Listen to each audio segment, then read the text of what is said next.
Ladies and gentlemen, boys and girls, thank you for joining the Divine Brothers today, coming to you from a different location than usual. I'm down in southern China, recovering from food poisoning, but still happy to be here, joined by Chase Conrad, who has a birthday today.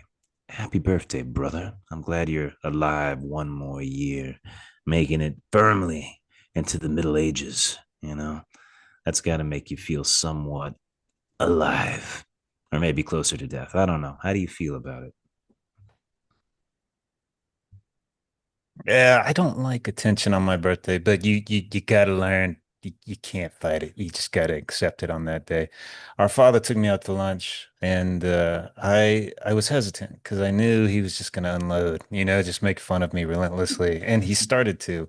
But there was a point where he could have gone over the top, and he hesitated for a second and looked at me and goes, "Yeah," and he stopped. That was his birthday gift to you. That That's a pretty was good one, eh? it was like, Um, oh, thank you for not just crucifying me. some Appreciate it. mercy, you know? So happy birthday, brother. Yeah, it's one of those things that I don't know. People put a lot of weight on birthdays. I don't really care about them that much, you know? Dude, man, oh my God, I had this is I was you ever known like a really weak man, a straight man that's really weak and dominated by a woman? Yes. This is like a therapy client I had years ago. This fucking guy, his like good friend died. Dead. This is a young dude, man. He's like 30s, early 30s, and he's dating this woman that controls him, and he's like, "Oh my God, I'm gotta go home to." He lived like in Iowa, it was far away in Florida, and she was like, "My birthday's this weekend." And he's like, "The funeral's on Friday." She's like, "And my birthday party is on Friday." And I was like, "Dude, this is we can't be Psycho. serious." Yes, I was like, "You're going to that," and we both agreed. Next week he came back. "Oh, we had a great birthday party." I was like, what?" Oh, I stayed. It was the right. She showed me that it was better off to stay. I was like, she showed you. She showed me the pussy, and I realized that was more important than I the think she funeral. showed him the taser or something like that. I think it was more Yeah. like if you go, I'm gonna hurt you. Yeah. So there's some crazy controlling women out there, man. Terrifying women. There's something about like declarations of value. You must declare that I am the most valuable thing in your life. Oof, that's a You great know what I title. mean? Yes. Yeah, I don't understand. That's so possessive, and I don't know. I guess I feel like that's automatically a sign of doom. Like there's no way that this is gonna work out if you demand things like that. I wish I could say that. I wish I could be able to be like, you're fucked. Just bail.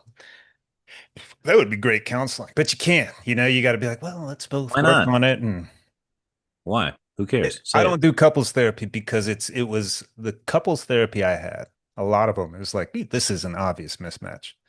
Like there's no core Hmm. values, personality traits just clash. You guys get together on necessity or survival mode or physical, and you have to be like, well, if you improve this like personality trait that you've had your whole life and change that, and you take this personality trait you've had your whole life and change that, this could technically maybe work. And that's what we do. And it was a fucking No. joke, man. I'll never do this shit See, again. Ever. I remember mom and her current husband going to the multiple therapists and those therapists genuinely telling them, "You guys are not going to work. It's not compatible." Yep. And they found another therapist and immediately found another therapist. You know, so I guess that's just putting you out of business. You know, this is impossible. But if you keep seeing me every week, maybe we can make the impossible possible. You know, so Maybe you're right. I don't know. There's hope for some. There's been there's been one couple I know that I saved.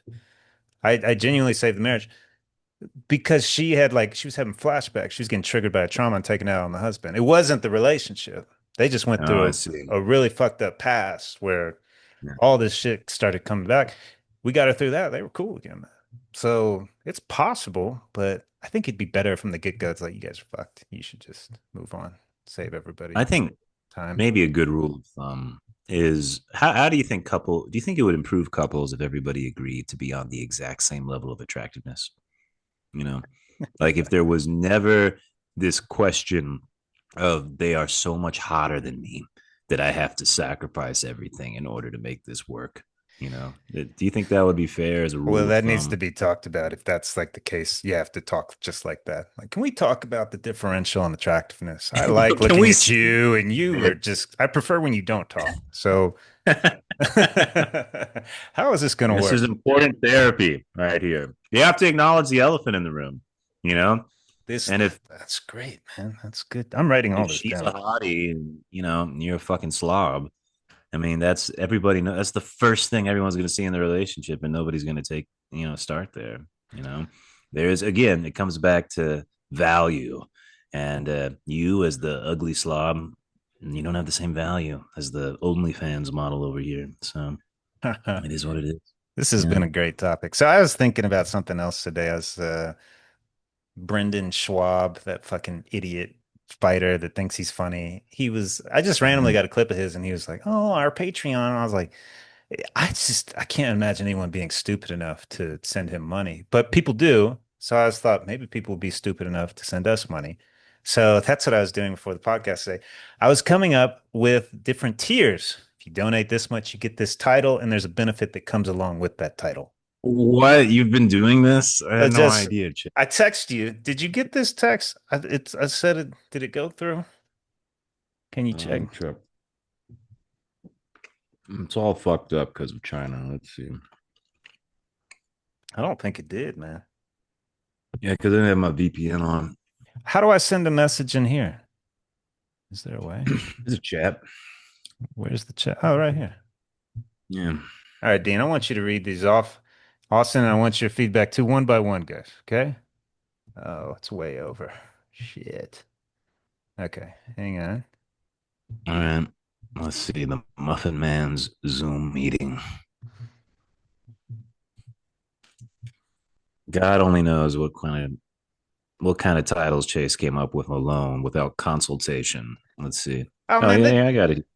oh you got thank God, because it won't let me send the it's too A long. parishioner, an acolyte, a deacon, a priest, bishop, archbishop, cardinal, anti-pope. You have the anti-pope Yeah, below he the pope. $666 a month, you get that title.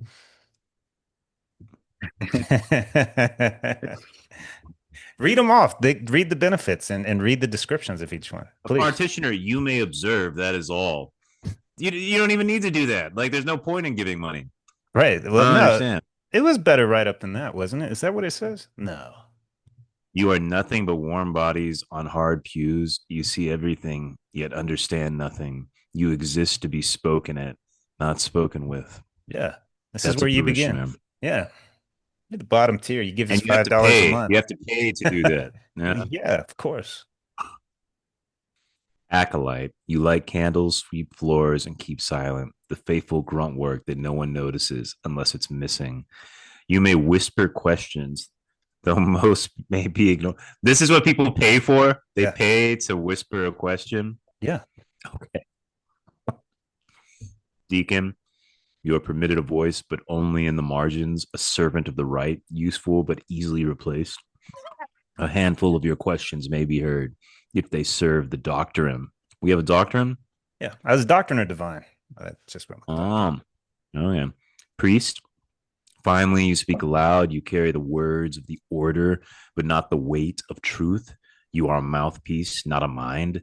Chase, what the fuck were you smoking when you wrote all this? Or did you use Chat GPT? Both. It Or was a combination, you did use Chat GPT. You're fucking using a false god? God damn, but brother. it knows me. You may see images and written unseen by the lower flock. What? And writings unseen by the lower flock? What fucking writings? What are you talking about? I don't know. Chase, stop letting Chat GPT fucking control your life. I Have think a it's fu- creative thought. I think it's fun because we're taking a congregation, we're giving everybody positions in the congregation. It's like a real church. And I You're think allowing that them to listen I and give mean money. You this are how allowed to give. yeah, yeah, exactly. If you get high enough, Oh my you God. get to ask a question, and we might answer it. Bishop, robed, ringed, and respected. The flock bows to your presence, though you remain tethered by hierarchy. You enforce, not command. One question you ask shall be answered each month, whether worthy or not. Chase, this sounds like a cult. That's so This good. sounds like this is some Marilyn Manson sort of shit, you know. You don't have to read them all, dude. It's okay. It's going to take you forever. But this is just what I was thinking, man. Yeah, something along these lines. Austin, what do I you I want to read think think? Anti. okay, the entire tone of everything Dean read made me very uncomfortable, and I'm so confused, like the direction you're coming at this from. But I think the Patreon idea is great. I mean, you're right. If people give money to Brandon Schwab or whatever his name is, I think they might give us a few dollars here and there. I just don't know if we should be so aggressive with the tone. I think we should be a bit friendlier, but maybe that's what people come to expect You know, from you in sometimes particular. in Austin, when you talk, I just think, man, he's so nice. He's too nice. I'd love to see you just rip into somebody. You know what I mean? Just like rip them to shreds. So I'm like, I think it'd be good for you. So I am the I am the counterbalance to your tone. You want to be friendly. I want to make them work for it. Dean, what do you say? Uh, I say that Patreon is all about privileges, you know? So you would have to give you got to give them something special, something more than you get to speak. Like you're so caught. You got to do things like AMAs and uh, exclusive Patreon content and things that makes people feel special. You know what I'm saying? Like something it says I got privilege, What is that not that AMA? What is that? ask me anything. Oh, It's like a Reddit thing they used to do. They still do, and basically people can submit questions and you answer them in the Patreon forum. They get the exclusive. right. Like We'll I touch watched it this up. new We'll show. touch it up. It's a what's rough draft, but kind of move on from that. I mean, what exactly are we selling? What is the purpose of this podcast? People hear us talk and they're like, man, I wish I could talk like those guys. I wish I could be funny, deep, and attractive. All three things that we exemplify. When they listen to us, they wish they were part of the group. You can start, but you have to pay more. And we reward those people with more money. Their opinions, they means more to us. What? You're pointing at me. What's up? Well, what I want to say is, the last time I checked, our podcast numbers on Spotify were the highest they've ever been. Did you see that when you uploaded? Highest of all time. Yeah, well, doesn't surprise me. People want It's to be a like 35 part of the people. group. They want to be a I part. think They it's like wish they were on this podcast. People that listen to it, I man. think it's like 400 listens an episode. 400. That is a respectable It's congregation, y'all. congregation. That's why I started Respectable. putting this together. Yeah. No, no, That's that that's that when Chase started asking ChatGPT to put this together for him. It doesn't, I Dean, do how not ask Chat GPT to put things together. I put things together and then I converse with Chat. Jesus. I'm beginning to suspect that you don't even do your own therapy. I think you run it through an AI Yeah. program and you just say, do this or that. Let me Taking tell you notes. something. I would say probably nowadays, because we share notes as therapists sometimes. I would say it's the majority. I don't know how high. I'd say probably 70% of therapists now have their AI write their notes, and they are awful. They tell you nothing. Oh, I saw this guy for a couple months. Here's his notes. I read the notes like CBT today. Patient did breath work, talked about mother.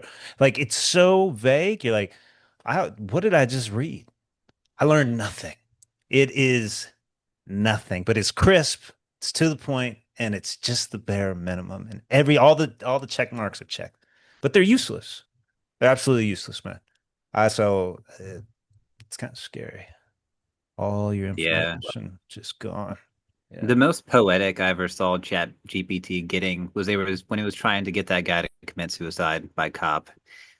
And I think that's where it really shines is pushing human beings into insanity that are already probably on the edge anyway. If But if it was it's telling that beautiful. person to get killed by a cop, that person asked it for it to tell it to do that.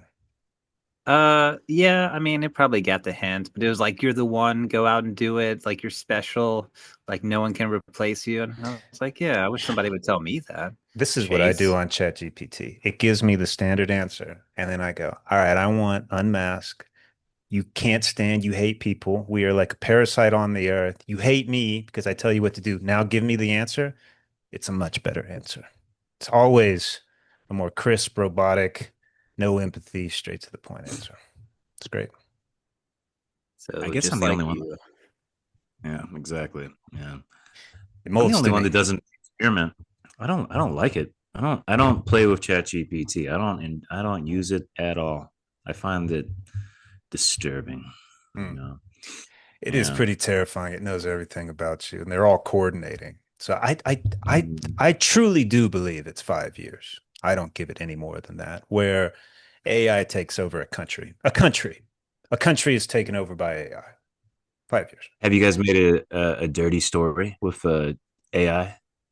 I've played around with the sex chat girlfriends. They're pretty good. That's better I conversations than you have with any therapy bot. I did it one time and it was so bad and so Oh, pathetic that I was like, I'll never do it again. Like, I was like, this how is long ago just was this. it? I don't know, maybe a year ago, something like that. It was interesting. It got very specific, but it didn't get it. It didn't get it. It was like you're just not hitting the right notes, man. Come on, Yeah. So Yeah. It'll get um, there, man. It'll get there. yeah, Yeah, Chase is.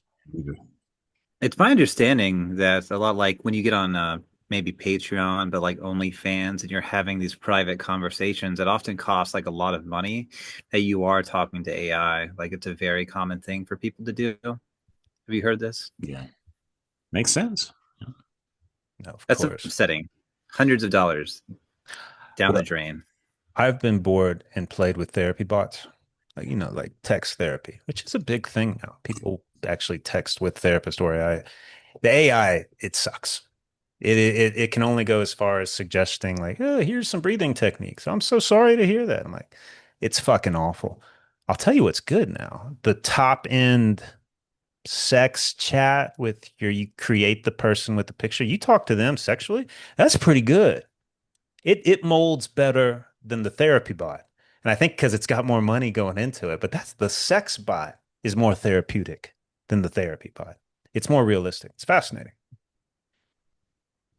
So are you saying that you feel like the sex bot is like that? This is the way. This is the future. Is this your future? Is that It what I'm? was That's what I'm saying. it was a superior product. Like at times I was like, actually, I'm kind of having fun with this. It didn't feel like a therapy bot, it's a fucking AI. It's awful. It's That's what's gonna happen. yeah. Everybody will just have their, AI girlfriend. Did you ever see the South Park where Stan has the Alexa girlfriend? You ever see that? He's going around on a screen. Is that it? No. He's got like it's Stan older as an adult, but he Alexa the Amazon Prime thing. Yeah, it just becomes a full woman, but it's a total bitch because that's the only one that's believable. It's got to be a bitchy girlfriend. And that's who he goes around with, and it just bitches at him all day. That'll You be a know, thing, yeah. man. People will choose to just live with their digital robot. Yeah. Actually, I might be one of them. Doesn't sound too bad. I was about to say, I mean, yeah, Chase, this is the time, man. I got engaged in a long email conversation with mom. Yeah, because I thought I saw Pookie's ghost. I had a meditation session where Pookie came in. That's I was his like, I gotta talk. grandmother. It's his grandmother. Yeah. He read about it, man. And but yeah, we got all religious, and started getting hardcore Christian. And I was like, yeah, okay, yeah, and stuff. And then of course she starts bitching about the family. But it always comes back to you not having a wife. And it's like I was like, we were talking about Pookie's ghost a second ago. And she's just like, Chase is so lonely, he doesn't have a wife. And I was like, did it ever occur to you that he's happy? He's not always every second thinking, where's my girlfriend? Where's my wife? So yeah, maybe the AI girlfriend that'll finally please mom. I, I think a lot of people, life is not the same unless there's an expectation met at each stage. And she's at the one where Mm. I need to be a grandmother. And I can get that. Like that's a powerful one for sure. But it is, man, every time it's ton of Brits. How you doing this morning? Oh, just looking at children. I'm like, okay, yeah. Looking at children, looking at children. You're like, Oh, oh poor man, I mama. gotta go. Yeah. So yeah. Mm, I could I see you feel as a father, Chase. You have a very fatherly look to your face, I think. If I was a dad, I would hope and strive for mediocrity. Like, please just let me be average. That's it. I do not think I'd be a good dad. I think at times I might be a shitty dad, and I'd feel terrible about it and get back up to around mediocre. That's where I think I'd fall. I Yeah. believe that. I Yeah. believe you. I could see you sitting down next to your son. He's going to bed at night. You're like, I'm really trying really hard, son. I know I'm a terrible father, but I'm I really think if trying. 5 chances to make him better, I'll probably get three. I think I'll get the majority most of the time, but two of them I'll kind of fuck him up. So it's like just barely making a decent human being. Barely. I do get the call for children every once in a while. Sometimes the itch gets me, I've but never had that ever. yeah, sometimes because family is like, for example, I'm here in William's hometown. We were hanging out at his buddy's restaurant. Like, he's got a little restaurant, and it was the place to hang out. Like, his son came down there, his parents came down there, all his friends came there. And at night, they drink and have barbecue there and stuff like that. And you just saw like there's a whole community all based around this family and this restaurant, and it was kind of cool, like I get the itch for that sort of thing. You never get that kind of itch, a little bit. No, just because Mm, anytime our family has grouped together, there's been moments of fun, but then I just remember like, please let this end, please. And so I'm mm, very aware of the other side. And I'm in therapy mm, too. I see the other side go wrong all the fucking time. And the worst to go wrong is in a tight community like in Asia where you can't escape the family. You have to go back home. Those people are mm, truly miserable. I'm grateful you can replace family in our culture. But yeah, a cool family is special. It's special mm. because I remember times where I got to be like a spectator in a healthy family. And I remember being in awe. I was like, why are you're making fun of each other and no one's getting upset and they're hugging each other and asking how they're doing. I was like, this is wow. It blew my mind. So I was like, man, this is possible. And I remember thinking, I was like, I wonder what type of person I would have been if I grew up in an environment like that. I'd be a completely different person, man. It's You crazy. never would have gone to Asia. Never. You would have just I would stayed have been there. married with like being a lawyer in Alabama. I would have been happy as fuck. Would have been like, damn, this is good life. Good. Let's go to the game, have a beer. I'm gonna Maybe. go to man. Gonna go to the Iron Bowl every year. All that stuff. That's how it is, Hey, man. so that's the question for everybody is, have you guys ever like been at a dinner or on a holiday where you got to spectate like a really healthy family dynamic? Austin. I just shared mine. Oh yeah, yeah. I've seen it. I remember I grew up next to this kid who had a really healthy family, wonderful father, mother. They all sat The together and ate Willis, the dinner Wills, together. the Wills, right? No, it wasn't the Wills, but they were pretty good too. Yeah. But yeah, I showed up a few times. They were having like a wonderful like dinner she had baked in the oven, and I go back to my house and eat cereal. It's like wow, that's how that's how things are down the road. That's So cool. I'd go over to Austin's big brothers. Me and Austin's big brother Chris are the same age, and they had this neighbor across the street, Edward. He was a year younger. And I remember meeting Edward the first time. He was big, Jack, dude, but super nice, nicest guy. His family never met me. I've met them 5 times. They had me over for dinner 3 or 4 of those times. Yeah, you coming to dinner tonight? I'm like, oh, okay, all right, just hi, nice to meet you. Nicest, happy. And I remember asking Chris a couple of years, hey, what's he doing? Oh, he's a doctor. Went to Vanderbilt. I was like, that's yeah, yep. Damn. Ripped That's Dr. Vanderbilt. yeah. Man. But that was made sense to me. It did not shock me at all. I was like, yeah, that's right online of where he should have ended up. Yeah. Yeah. It's massive, man. I, So I do want to say before I forget, when I went to Bhutan, that tiny little country in him, I got to stay with his family. I was, those dinners were just genuine laughter. I remember the student, her and her brother got into this argument about Trump and politics, and one was conservative, one was liberal, and the dad cut him off.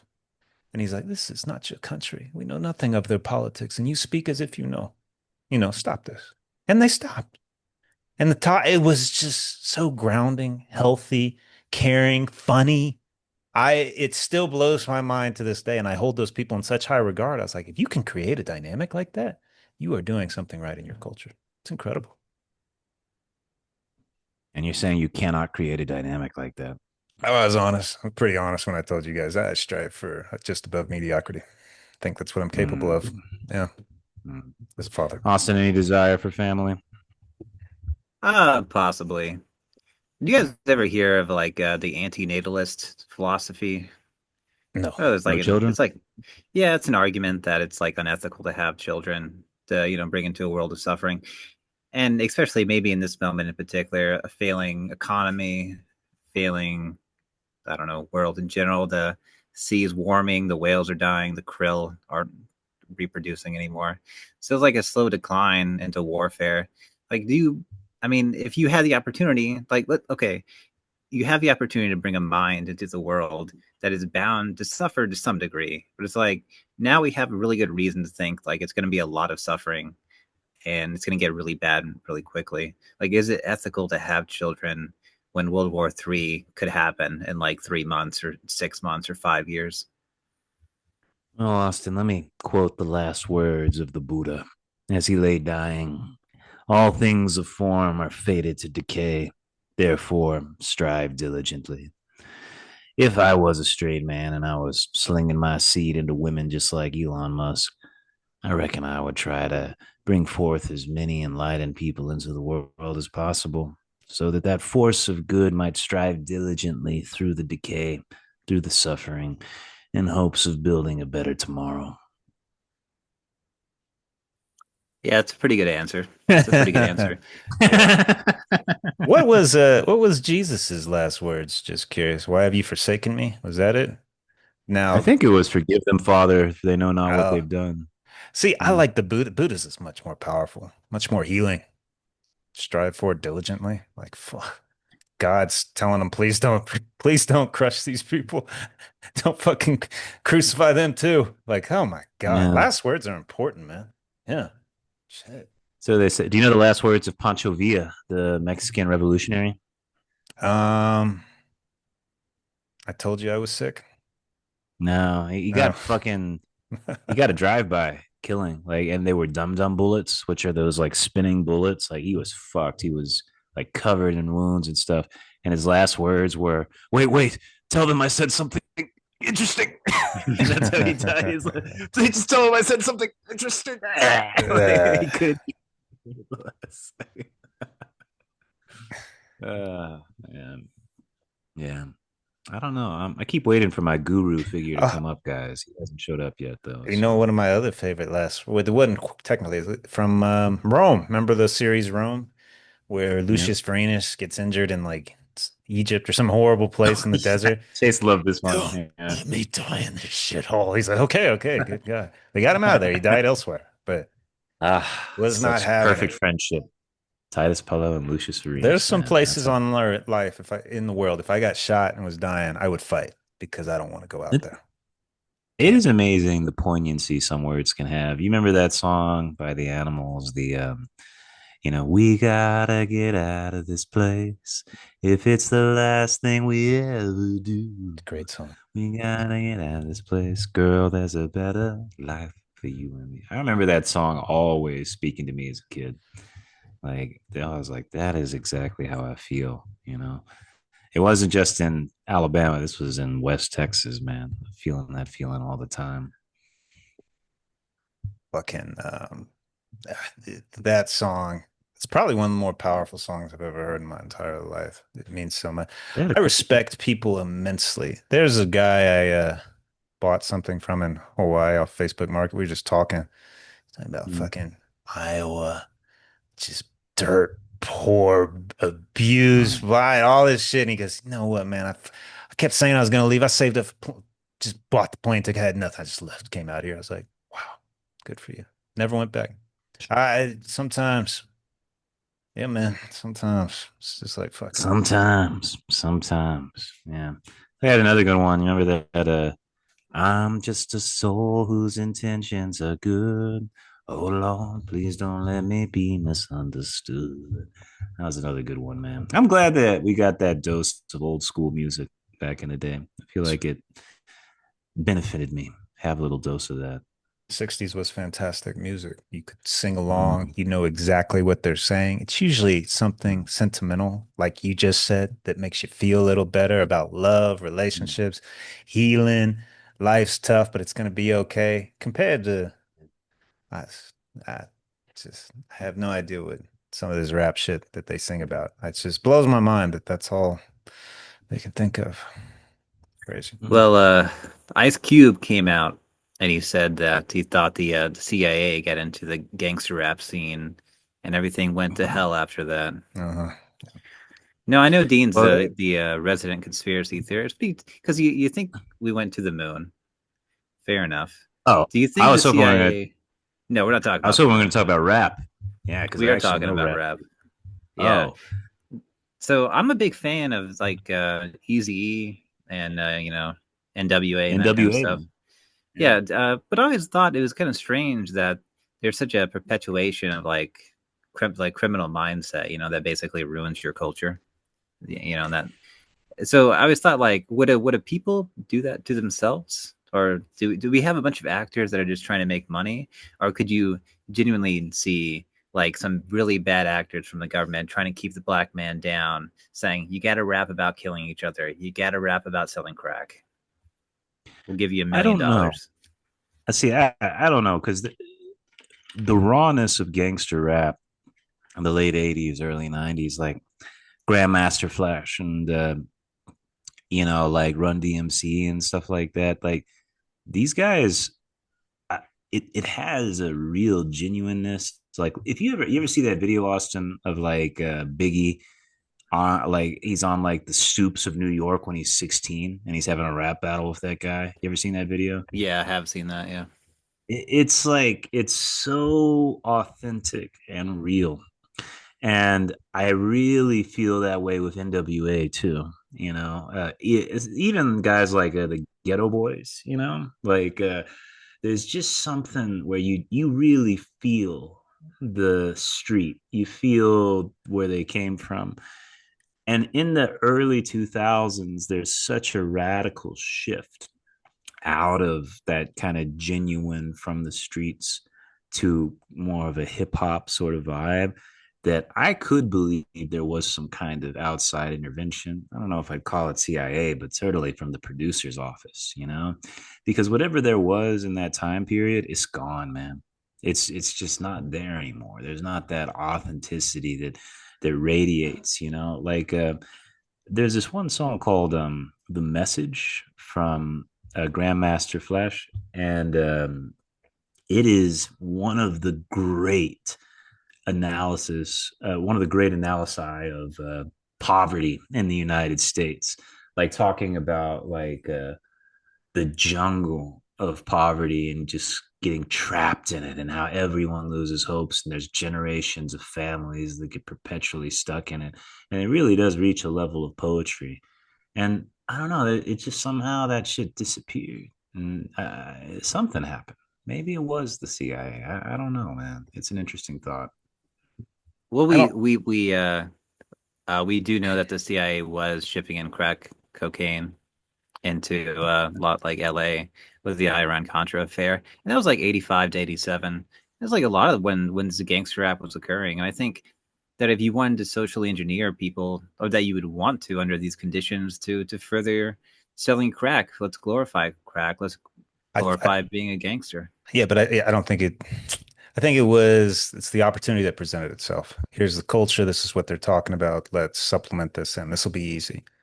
You know, it's a way of control, but the opportunity was there. This keeps us in control. I think that's the U.S. government. I think that's how the U.S. government will operate till it can't operate anymore. There's an opportunity to control the people easier. They take it. They just take it because they see it. I just want to say too, though, that like the jungle of poverty, like the jungle of mediocrity is a real thing too, man. And get it. I know people stuck in cultures, whether it's family, location, or quality of life. and they hate it and they want to change it and they can't. As I said, almost daily, I talk to people like that. So we always talk about it in poverty sense, poverty and nourishment in a relationship. There's tons of different poverties and people live in them all the time, man. Very rarely do people escape them. It's a hard thing to do. Did you guys see those statistics that came out this week about like the general attitudes of generations and how they're changing over the past 20 years? Like, it was really everybody was talking about it this week. You know what I'm talking about? No. So it rated things like cynicism, like hope for the future, faith in democracy, and just across the board, for like millennial, Gen Z, baby boomers, everyone, just their cynicism skyrocketed. Everyone, no hope in democracy. Like, it was just across the board, just everyone getting more negative, like unprecedented shifts in attitudes. You know what I mean? And they were talking about, all right, so what's causing this? And they say it's 100% the technology. You know, like it's funny that how Ram Dass this week was talking about technology. Like, he's like, oh, it's gonna make people more enlightened and stuff. It's not just the That's like the it's just 70s, making man. He didn't know. He didn't know that. it's like, I see what he's saying about, like, it shows people how useless it is, and I it is funny because I feel that now video games don't do what they used to do for me, and like I turned away from Chat GPT, and I don't know, I just found myself What happened more with the video inclined. games? It's interesting. So that you've found yourself not being engaged, like They they don't, don't scratch the itch. yeah, they don't bring. I used to be able, when I was a kid, I could like sit down for a whole Saturday, just like dawn to dusk playing games. You know what I mean? Like, I could really get into video games. But now I can only play for maybe 30 minutes, and I just have to stop, And it's one of those things where it just doesn't give me the joy that it used to. It feels artificial. It feels like I'm engaging with a machine rather than going into another life. You know what I'm saying? And yeah, all of that came to, I don't know, it's just slowly over time, it just has less and less and less impact on me. I can't really tell you what the reason for that is. It's just, it's less pull. I think I'm just getting old, I wonder what would you do if you were a streamer, like our RimWorld boy, who does good but needs to work to make money. What if he had that? I wonder what happens when you're stuck in a niche like that. That would be a little terrifying. Forced to play. Yeah. Yeah. Yeah, I can feel his stress sometimes. Yeah. Yeah, Talks about psychotic breaks and always being sick and never relationships sleeping. teetering. Yeah, never sleeping. And I'm Yeah, like, dude, I don't know, man. Yeah. yeah, He's yeah. good at And you that have to game, always put though. on that personality, that yeah, oh no, no, no, He might be no, the no. best in the world at that game. He He's so he's good. He's so good, I man. he's incredible. There's some series I I really never enjoy miss an watching. episode. That Really? is something I really enjoy. Oh yeah, I like his stuff. I don't always watch all of it, but I want to see what he's doing. Like, all right, let's dive in and see what's up. Yeah, it's I pretty like good. seeing when things go really, really bad. I like him because he doesn't go back on saves. He's always like, all right, like, all right, I had 5 people die. Whatever. We keep going. So that's what makes it fun. There's one episode I watched. He had just completed his nuclear program and he was being invaded. And he's this army, and he showed the world map as he nuked every single major city upon the planet. And that army just turned around and ran off. What a great episode. That's See, fantastic. that's the fun of RimWorld, man. They can do that stuff. I always thought that the idea, Austin, you know what RimWorld is? No, I'm not familiar. Is it like Command and Conquer, No, it's something like horrible that? graphics. It's cheese graphics, man. But you're on a planet and you got to survive and you got to try to escape. Like it's sci-fi age, all the technology, but it's like you're a prisoner, you get dropped off on a planet and you got to survive. And there's factions. But if you can upgrade to the point where you can build your own ship and leave, that's the whole point. And you can destroy your enemies. But I always thought that would have been a great premise for like a series. It's like a prison planet. You got to go live there, but you can leave, you can escape, but you got to build your way out. It's fucking cool, man. It's like no ethics, like Yes. absolutely no ethics. Like you capture your enemy and then you take out their organs and sell them on the organ market, and then Convert you them. If they don't enslave. convert, you kill them or Yeah. torture them. Yeah. You cut off their legs and you put them in a mine so they can't run away. like it's just it's a twisted little world, It's but pretty you can twisted. take it any way you want to, You can be and good too. yeah, it's Yeah. yeah, yeah, it's fun. It would be a cool series. I have no idea what we were talking about before that. We got a little off track. Do you still play video? Probably not. You don't play any video games, right? I've tried. You know what? It's interesting. Actually, I've been playing Baldur's Gate 2 lately, and You gotta. Wish you would play the third one, man. It's so good. It is so good. I I'm telling you. I've played it twice now. One time I played it and I was like, I don't like this pairing, and I restarted it. I am this close to beating the game. I'm done. I'm not enjoying it anymore. I'm sick of these. I'm sick of this group. I'm sick of them. Baldur's Gate 2. Yeah, yeah, Yeah. yeah. I mean, I get it. You've played it a million times. What do you expect, You know what it is? Like, I'm playing as good, and I hate it. You can be good, neutral, or evil. Good, I'm not a good person. I can't be good by heart. It's just not my Jesse, nature. the third one, man. You can be deliciously evil. I mean, like it's some next level evil shit. Like you will be shocked at the things they let you do in that game, We were talking last night about how this abuse of empathy has been rampant in our culture. I think we need a little more evil out there. I think it's a good thing for the culture. A little more selfishness, a little more accurate empathy. See, you know what? I never liked your dog. I'm kind of glad it's dead. Yeah, we need a little bit more tough love, man. Be good. It's healthy. It's good for us. Everybody says, "Hey, there's no hope. That everything's going to hell." That's a good thing. We needed this. Too long. We've had this unbelievably bullshit optimism, just rainbows and sunshine. We need a little, cloudy skies for a while.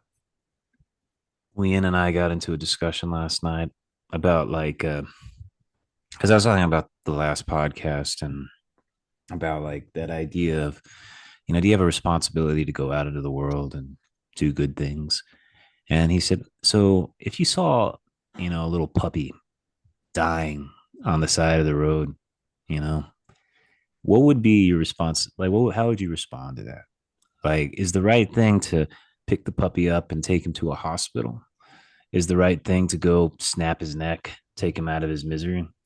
Or is the right thing to, sit beside him and empathize with the puppy and just be there for his last moments, you know? And man, we really went into it for a long time. And he thinks that the Buddhist response would be to sit there by the puppy and be with it.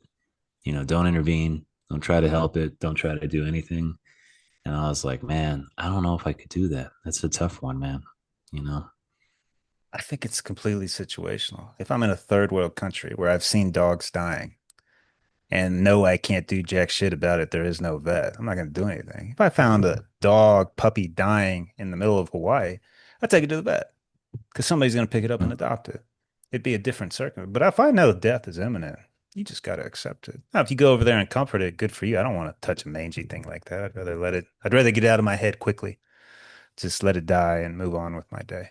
But, or I could go say, it depends. It depends, man. But I'm okay with all of them. All the picks I'm okay with. Even snapping the neck. I can understand that too. Sure. Austin, what about you, man?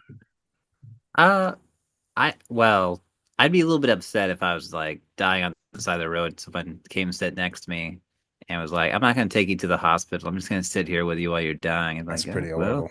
Yeah. I mean, I guess it's not the worst option, but I mean, are you obligated to help? Like, let's say a person. Let's say you've saved $30,000 and you want like a new car, and your next door neighbor that you kind of sort of know needs like a new hip or something, and he doesn't have the money. And maybe you don't really need the new car, but he really needs a new hip, and his life's going to fall apart without it. Like, are you really obligated to give this guy a hip? And let's say he lived his life kind of like shoddily. Like he spent all his money.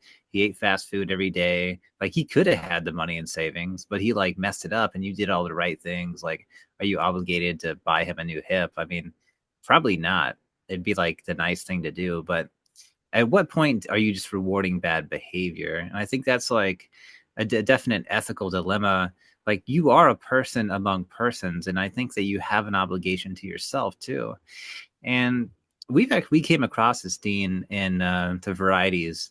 He talks about when people have spiritual awakenings, one of the first things they do is they clean up their own acts. Right? They stop drinking, they stop smoking, they stop dealing with women or prostitutes or whatever. And I think that's because when you like gain insight or you make a connection with the self or whatever, like the first thing it tells you to do is fix yourself. And that's not at the detriment of like not to go out and like kill yourself for other people, but fix yourself as far as possible. So that's where I'm at. Like you have an obligation to yourself first. And if But you you don't have an gather obligation to the compassion. I mean, like Chase says, man, be very accurate. You are a finite creature with finite resources and time, and you have to do a triage. You have to say, this guy, my compassion's wasted on this guy. This guy's a hopeless addict. Any help I give him, he's going to ruin it or turn into something bad. And you have to help the right people that are ready for the help. But yeah, help yourself first. And if you happen to have an excess of honey, then give it out. But you're not obligated to kill yourself for other people that have made terrible decisions. And that's coming from somebody that's made a lot of terrible decisions. So I think it's a fair statement. I think we've learned that, you know, you and Chase are selfish people, and that's I'm trying to okay. be. I'm trying to be more selfish. Yeah, accept that. Accept that. You know? Let, this is what bothered. I saw this week. It's interesting. I done when you prolong suffering, I vehemently am against shit like that. So it's one of these hunters, man. Like I got no problem with hunting. You want to go kill a deer and harvest it and eat it? That's cool, man. I was watching this bow hunter, and he shot a grizzly with a bow, and you hear and it just takes off. 1.8 miles later, they find it. Followed the blood trail in agony, running for 1.8 miles. I'm like, why didn't you just shoot it in the fucking head? I don't understand that. Like, I don't understand the let me try to hit it in the heart and let it run for 2 hours, just terrified and in pain and dying. I hate that. I'm like, you want to hunt a bear? That's fine. Just kill it quick. But you want to get up close and personal and act like you're a primitive man, or I don't understand that itch. I don't understand. Take like you want to take a life, fine, but you want to make that life suffer before you take it. That bothers me. That oof, I don't get that. I wish I could get that. Can't get it though. Yeah. You guys ever watch? I mean, we've talked about it before, but just in general, you watch a video of. I saw one of a Russian soldier like shooting two Ukrainians that had basically given up, and I felt this like rush of like cold go throughout my entire body. And I just felt like it was such an evil act, like it took something out of me. And I felt like that. There was one day I killed a spider that I really did not need to kill, and I felt this like this cold energy run through me, and I felt terrible. You know, like I didn't even think about it before I killed the spider, but I felt terrible afterwards. Like I Well, think doing violence like takes something out of you. I think you lose something. I think violence can affect people in very negative ways. A lot of people. I was going to ask about the situation. What if you were the Russian soldier and all right, I can shoot them now, or no, they'll be taken in and tortured and die. Yeah, I would. Yeah, was that the mathematics that went No, through his if head? no, but if that was, could you do it, or would you let them suffer and die? Yeah, what a terrible situation. I would shoot them. I would totally shoot them and be like, that was the best death they could have. If those were my two options. If. Yeah, if those were your two options for sure, it's really yeah, it's horrible because you like before Ukraine happened and the thing with Israel, like I actually had an idea that the world was getting better. It's like you think like okay, after the Holocaust, everyone's like, oh, that's never gonna happen again. After World War One, the war did all to end all wars. They're like, that's never gonna happen again. It just keeps happening over and over again. Like I don't even know. I don't know if I have any hope left in humanity. I feel like we're just gonna keep. This is just gonna keep happening forever. You know. But yeah. I'll tell you something interesting. What? We're here on the Wian's hometown is on the border with Myanmar. Yeah.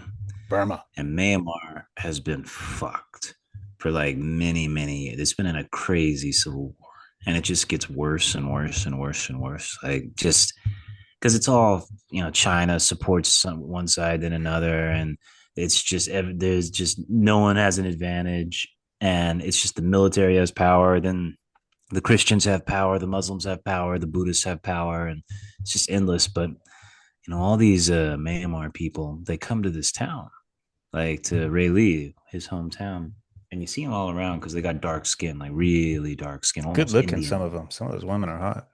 Yeah, yeah. And anyways, these people chase, like they've got these faces. Like the whole country was Buddhist for years and years, and they've got these faces. I don't know if this is going to make sense, but they just look kind.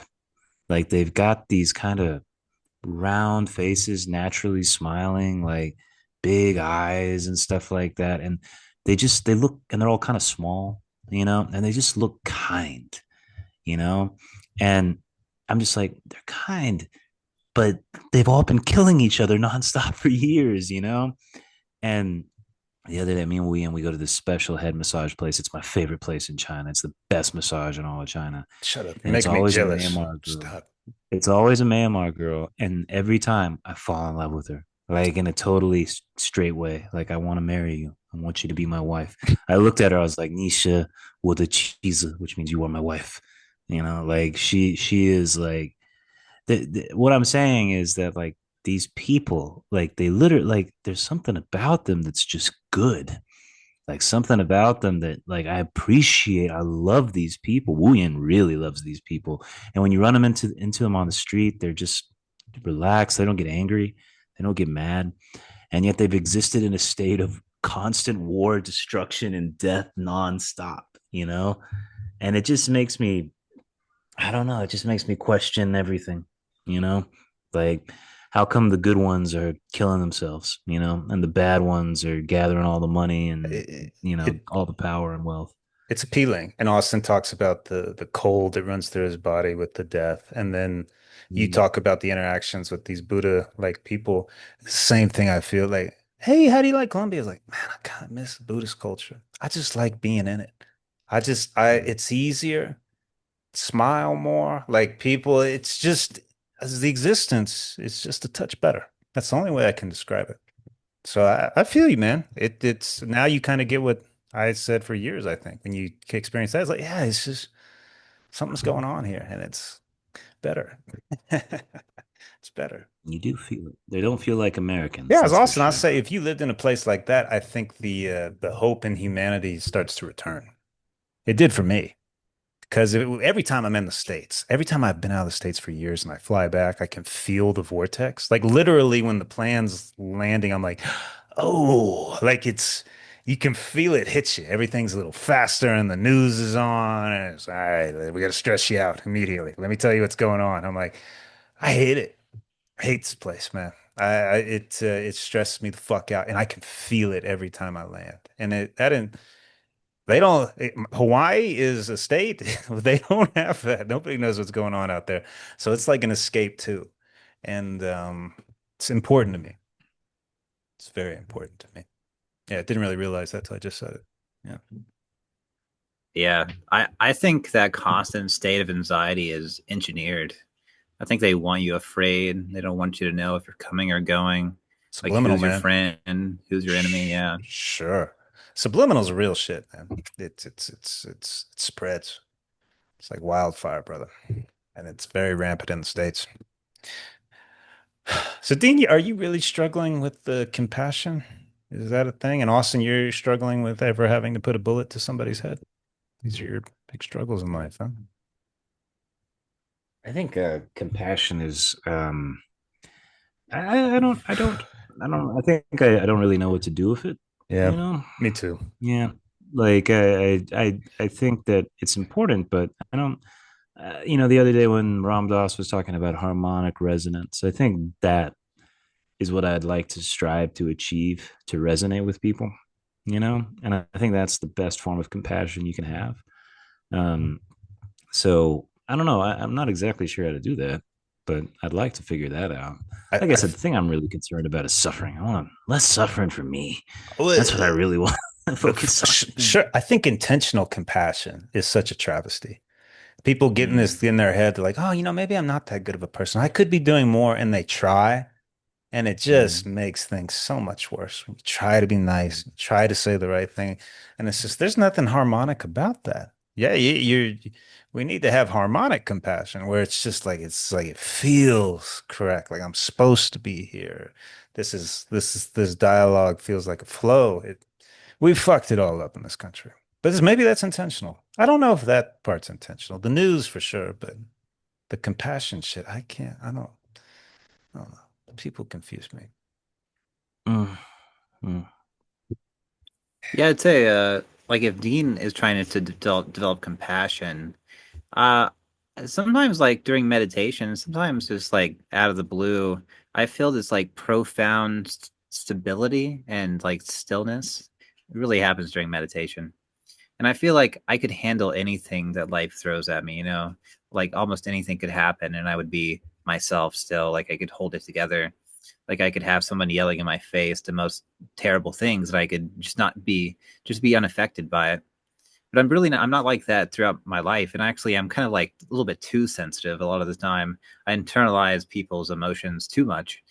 And like that's what I'm striving for, is to be more myself and more like calm and stable and not allowing my environment to affect me. And there's a That is, I go ahead, yeah. Austin. That is Well, there's a what? really good example of it today because one of my managers was being kind of a jerk to me today. Just like, and people actually came to me. He's like, "Hey, man, like he was out of line. He's being a bully." And you know what? Truthfully, I was pretty angry there for like 2 or 3 minutes. I calmed down pretty fast. And before I left, dude, I was thinking about it. I was like, "Man, what should I say to this guy?" Like, and Do you know I who you're came to the talking to? conclusion. You know who you're talking to?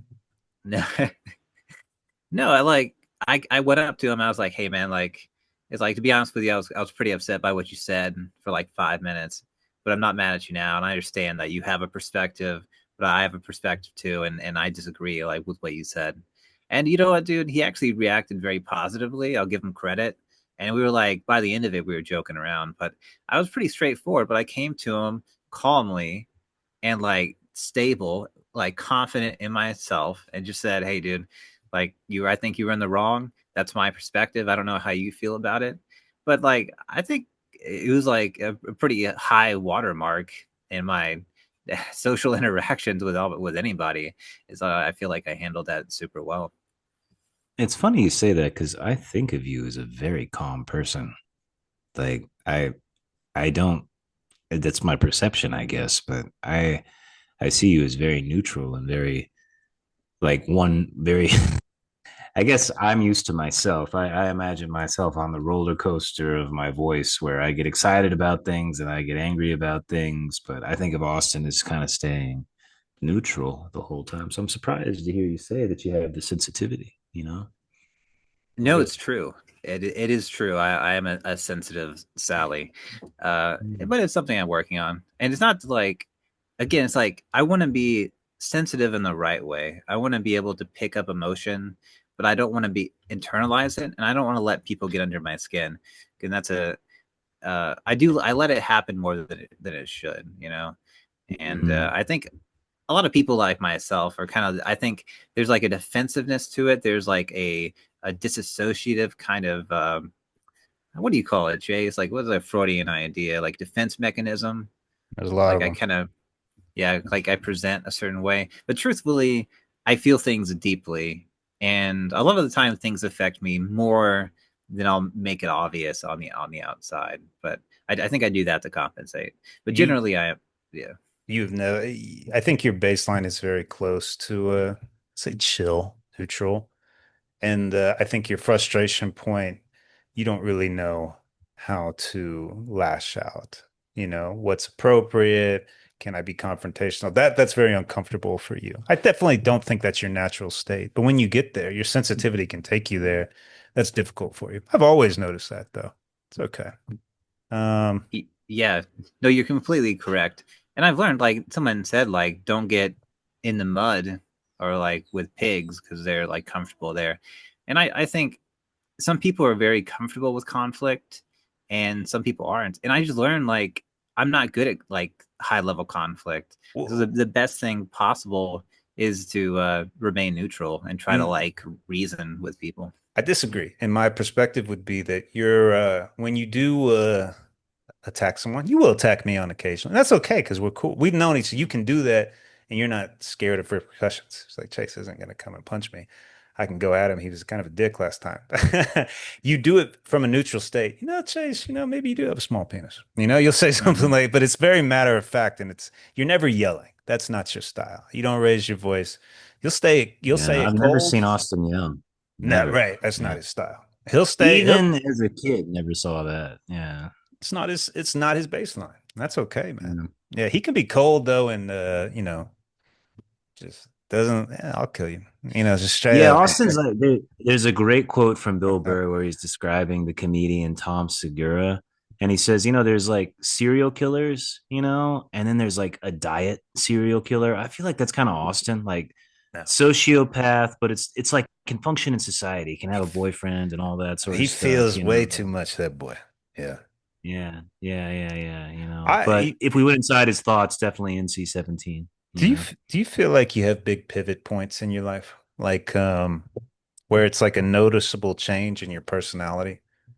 Like so this last one for me, this test that I fucking obsessed over for almost 2 years, and I pass it, and immediately I just start caring a little less. Like this week with one guy, I was like, man, yeah, you're doing better. I could not stand talking to you for the first couple weeks. Like you're awful. Jesus Christ, Chase, you don't say that to I clients, did it. Did it. I was like, dude, you always are trying to be supportive and happy, and it's a little nauseating. And he was like, thank you. Like Hmm. he was like, I am aware that I'm doing that, and you're the first person to ever tell me. Like I know I'm doing it. I need to work on that. Austin, let me tell you something about Chase. This is what you just witnessed there is Chase's favorite kind of story.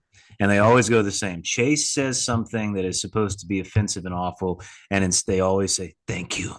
Thank you. This is Chase's favorite kind of story where Because we play finally by these somebody. rules in society where we have to always be supportive and nice. And when someone finally says, you do this way too much and it's kind of annoying, people are like, thank you. Yes, you're right. I fucking do that. Yeah. Nobody ever attacks me for it. They're always grateful. I'm just terrified to do it. We're all terrified to do it. We're all terrified to Hmm, cut somebody off and say, you ramble too much. You always say yes to everything. You never say no. The people are terrified to say that shit. It's necessary. A little evil in the world's good, right? Is that evil? That is direct. I don't know. Austin, what is it? maybe. Yeah, well, I kind of agree with Chase. I think, and I've heard like neurodiversity and even things that we consider bad, like really bad, like schizophrenia, depression, anxiety. It's like when you have a group of people, you need neurological outliers to like add like that outsider perspective. That is like the person with chronic anxiety will always bring to you the worst case scenario that maybe no one else is thinking of. But Chase, maybe you've gone too far in one direction. Has anyone ever accused you of not being supportive enough? I think I went too far in the supportive direction for years out of fear of losing my license, losing my credentialing, getting fucked over in supervision. Like it killed me because I'd be like, man, I want to say all these things, but I'm not sure if it's come across. They could say that I'm a horrible person. So I think it's years of placating. And I was just like, I don't care anymore. Placated enough. So if anything, it's the opposite of what you're suggesting. Yeah. No, I appreciate that, Chase. And dude, you're one of the people that I enjoy poking at a little bit. But I think because Noticed. you take it I well, noticed. you make it feel good, and I think I'm helping you because I think you take criticism very well. The other thing I've learned in the last couple of years is just my depressions that I hit have all been lessons. And it's been after the fact. They have beat me down, but afterwards I'm like, I'm fucking stubborn and stupid. I had to learn that. This was necessary. So sometimes the prodding it's just how it works, man. That's how it is.